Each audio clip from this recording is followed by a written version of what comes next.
மண்டலங்களுக்குட்பட்ட மாவட்டங்களுக்கு இடையிலான தலைவர்கள் சங்கம நிகழ்ச்சி இன்றைய தினம் நமது பெருமைமிகு கோவை மாவட்டத்தில் மிகுந்த எழுச்சியோடு நடைபெற்று முடிந்திருக்கிறது.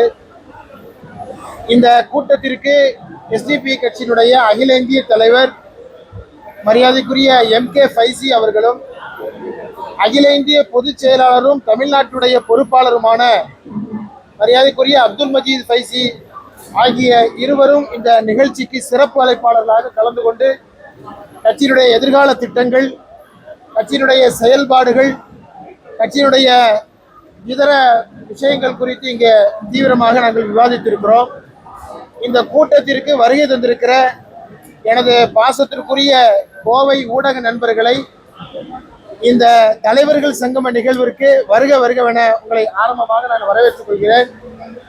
இப்பொழுது பத்திரிகையாளர்களை நமது கட்சியினுடைய அகில இந்திய தலைவர் மரியாதைக்குரிய எம்.கே. ஃபைசி அவர்கள் உங்களிடையே மலையாளத்தில் சந்தித்து பேசுவார். அதுக்கப்புறம் தேவைப்பட்டு அதனை மொழியாக்கம் செய்து சொல்லுகிறேன்.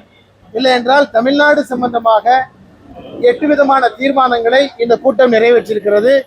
அது பற்றியும் தலைவருடைய அந்த உரைக்கு பின்பாக நான் உங்களிடத்தில் விரிவாக சொல்லுவேன். Good afternoon. STPI national committee തീരുമാനപ്രകാരം നടത്തുന്ന ലീഡേഴ്സ് കോൺക്ലേവ് പ്രോഗ്രാമാണ് ഇന്നിവിടെ കോയമ്പത്തൂരിൽ നടന്നത്. ഈ കോൺക്ലേവ് ദേശീയ തലത്തിൽ പാർട്ടി വളരെ സജീവമായി വരാനിരിക്കുന്ന ലോക്സഭാ തെരഞ്ഞെടുപ്പ്, വിവിധ സംസ്ഥാനങ്ങളിലെ അസംബ്ലി, ലോക്കൽ ബോഡി ഇലക്ഷനുകൾ,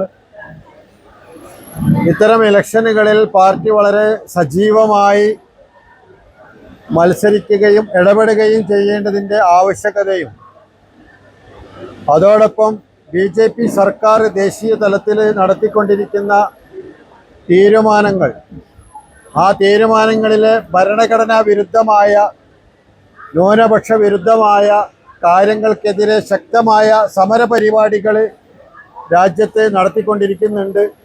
അത് കൂടുതൽ സജീവമാക്കാനും BJPക്കെതിരായി രാജ്യത്ത് വന്നുകൊണ്ടിരിക്കുന്ന പ്രതിഷേധങ്ങൾ കൂടുതൽ ശക്തമാക്കി BJPക്കെതിരായ ക്യാമ്പയിൻ വളരെ സജീവമാക്കാനുമൊക്കെ പാർട്ടി പ്രവർത്തകരെയും നേതാക്കന്മാരെയും തയ്യാറെടുപ്പിക്കുന്നതിൻ്റെ ഭാഗം കൂടിയായിട്ടാണ് ഈ കോൺക്ലേവ് ഇവിടെ സംഘടിപ്പിച്ചത്. നമുക്കറിയാം, BJP കഴിഞ്ഞ 12 വർഷക്കാലം ഇന്ത്യ രാജ്യത്ത് വെറും ഹിന്ദു മുസ്ലിം വർഗീയ കാർഡ് കളിച്ചുകൊണ്ട് മാത്രം തെരഞ്ഞെടുപ്പിൽ വിജയിക്കുകയും രാജ്യത്തിൻ്റെ പ്രതീക്ഷയ്ക്കനുസരിച്ച് രാജ്യത്തെ പുരോഗതിയിലേക്ക് നയിക്കാനോ, രാജ്യത്തെ ജനങ്ങളുടെ പ്രശ്നങ്ങൾ പരിഹരിക്കാനോ, യുവാക്കൾക്ക് തൊഴിൽ കൊടുക്കുന്നതിനോ, നല്ല വിദ്യാഭ്യാസം രാജ്യത്തെ നടപ്പിൽ വരുത്തുന്നതിനോ തുടങ്ങി ഏതൊരു മേഖലയിലും വൻ പരാജയമായി മാറിക്കൊണ്ടിരിക്കും.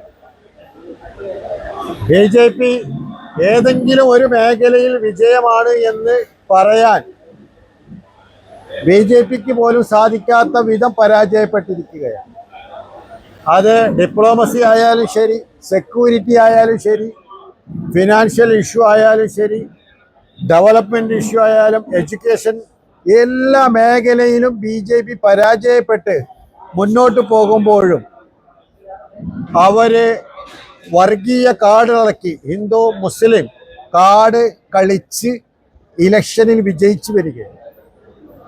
അപ്പോൾ ഇത്തരം ഘട്ടത്തിൽ STPI ഇന്ത്യയിലെ പ്രതിപക്ഷ രാഷ്ട്രീയ പാർട്ടികളോട് വളരെ കൃത്യമായിട്ട് പറയുന്നത്, BJP എന്തൊരു രാഷ്ട്രീയം കൊണ്ടാണോ ഈ രാജ്യത്ത് അധികാരത്തിൽ പിടിച്ചു തൂങ്ങുന്നത്, അതിൻ്റെ കള്ളത്തരം വളരെ കൃത്യമായി തുറന്നു കാണിക്കാൻ ഈ രാജ്യത്തെ മറ്റു പൊളിറ്റിക്കൽ പാർട്ടികൾ തയ്യാറല്ലെങ്കിൽ BJPക്കെതിരായ മുന്നേറ്റം എന്ന് പറയുന്നത് സാധ്യമാവില്ല. കാരണം രാജ്യത്തെ ജനങ്ങൾ BJPക്കെതിരായി വന്നിരിക്കുകയാണ്.